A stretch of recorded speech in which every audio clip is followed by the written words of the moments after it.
Have you ever heard a whisper on the wind? Sometimes it's so faint you wonder if it's real, or just your imagination playing tricks. But for me, that whisper grew louder with every story I heard, every photograph I saw, every dream I had of a place untouched by time. For me, that whisper had a name, Bhutan, a land that seemed to exist somewhere between myth and reality, calling out to those who longed for something pure and extraordinary. They call it the Last Shangri-La, a hidden kingdom high in the Himalayas. Here, the mountains rise like ancient guardians, their snowy peaks lost in the clouds, protecting a world that feels almost sacred. It's a land of myths, mountains, and ancient monasteries clinging to cliffsides. Legends echo through the valleys, and every stone seems to hold a story whispered by monks and travelers alike. I'd dreamt of this place for years, imagining its crisp air and the sound of prayer flags fluttering. I pictured the colors dancing in the wind, carrying prayers across the mountains, connecting earth and sky. The journey felt like stepping through a secret door into another time. Each step forward was a step deeper into a world where tradition and tranquility reign. As the plane descended, jagged, snow-dusted peaks pierced the clouds, guarding emerald valleys and winding rivers. The landscape below looked like a painting, untouched, wild, and impossibly beautiful. Landing at Paro International Airport, one of the world's most challenging, was thrilling. The runway seemed to appear out of nowhere, nestled between mountains, a gateway to another world. The terminal, a masterpiece of Bhutanese architecture, welcomed me with vibrant colors and intricate woodwork. Every detail reflected the country's devotion to beauty and tradition. My guide, Kinley, greeted me with a traditional white kata scarf and a warm, "Welcome home, madam." In that moment, I felt not like a tourist, but like a long-lost friend returning. There was no rush, just a serene sense of arrival. Time seemed to slow, inviting me to breathe, to notice, to simply be present. This was the beginning of my adventure in the kingdom of the Thunder Dragon, where happiness is the nation's soul. Here, gross national happiness is more than a phrase. It's a way of life, woven into every smile and every greeting. I knew this journey would change me forever. Already I could feel the weight of the world lifting, replaced by a quiet sense of wonder. The air was pure, scented with pine and earth. Every breath felt like a promise of renewal, a reminder that I was somewhere truly special. The entire country seemed to smile at me. Faces glowed with kindness, and strangers greeted me as if I belonged. I couldn't wait to discover its secrets, to lose myself in its stories, and to find out if Shangri-La was more than just a legend. Our first stop was Thimphu, Bhutan's capital, a city that immediately feels different from any other place you might have visited. As we arrived, the crisp mountain air and the gentle hum of daily life set the tone for what would be a truly unique experience. Unlike any other capital, Thimphu has no traffic lights, just a policeman directing cars with graceful, dance-like gestures. Watching him, you realize that even the flow of traffic here is an art form, blending tradition and order in a way that feels almost ceremonial. The city nestles in a valley, surrounded by forested hills that seem to embrace Thimphu in a protective, green cocoon. The mountains rise gently in the distance, their peaks often shrouded in mist, adding to the city's sense of calm and seclusion. Even modern buildings follow traditional styles, creating harmony with the landscape. Ornate woodwork, vibrant colors, and intricate motifs are everywhere, making the city feel like a living museum where the past and present coexist beautifully. The streets are filled with the scent of incense and sizzling street food, and people greet you with quiet dignity. Vendors offer momos and butter tea, while the gentle murmur of conversation drifts through the air, creating a sense of community and warmth. Thimphu feels more like a friendly village than a bustling city. There's a sense of familiarity here, where strangers smile and neighbors stop to chat, making you feel instantly at home.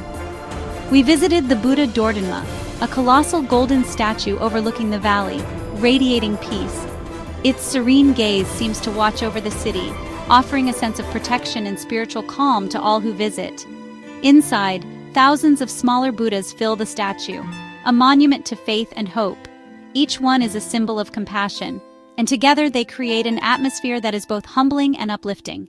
At sunset, the Tashichodzong fortress glows as monks' chants echo softly. The golden light bathes the ancient walls, and the sound of prayer fills the air, reminding you that spirituality is woven into the very fabric of life here. Thimphu showed me that a capital can be gentle, beautiful, and deeply connected to its people. Here, Daily life is not rushed but savored, and every interaction feels meaningful.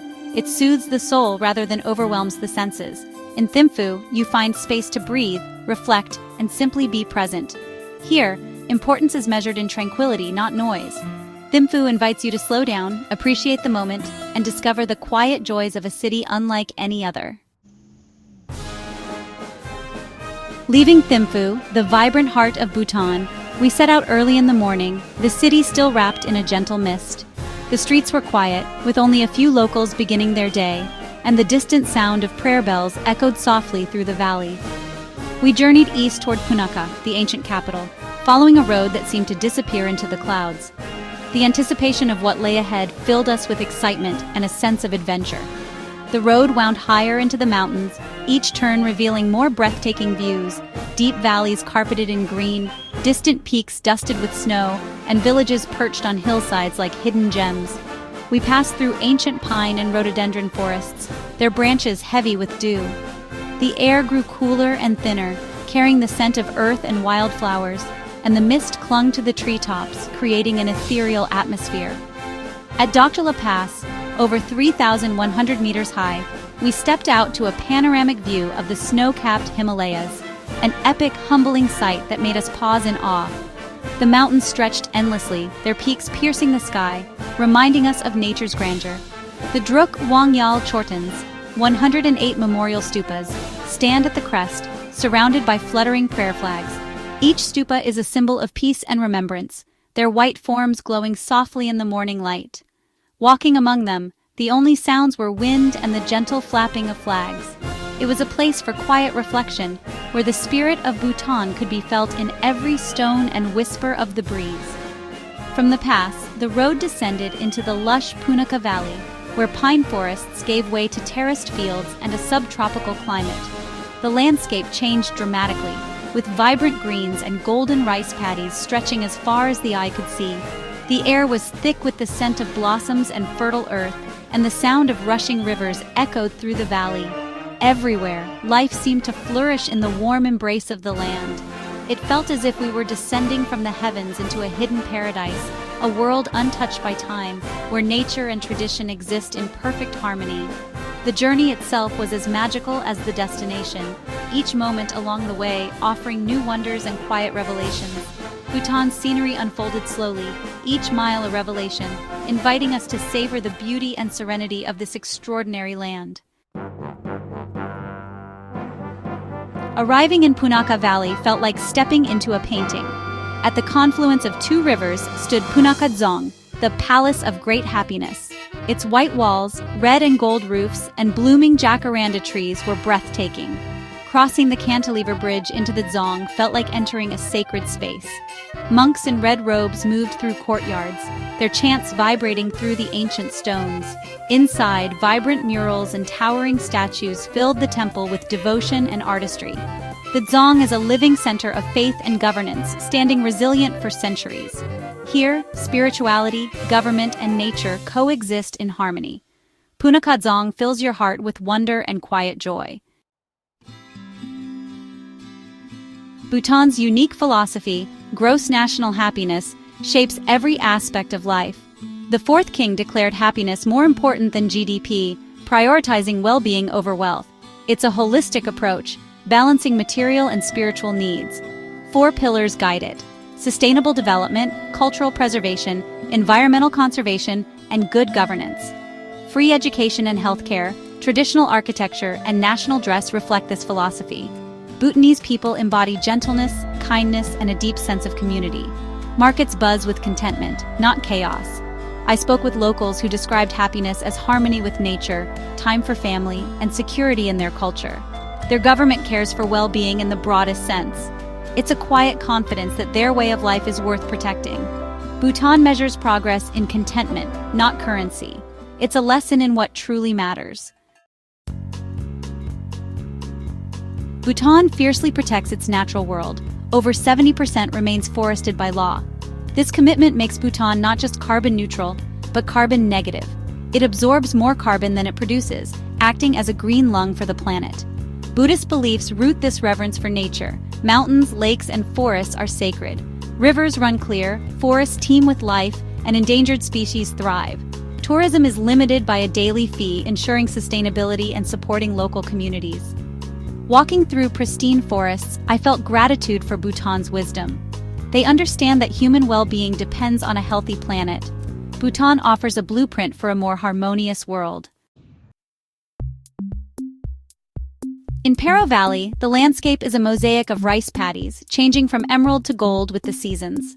Traditional farmhouses dot the fields, their white walls and dark beams standing out. We visited a farmhouse, sharing butter tea and laughter with a welcoming family. Their lives follow the rhythm of seasons and tradition, a glimpse into rural Bhutanese life.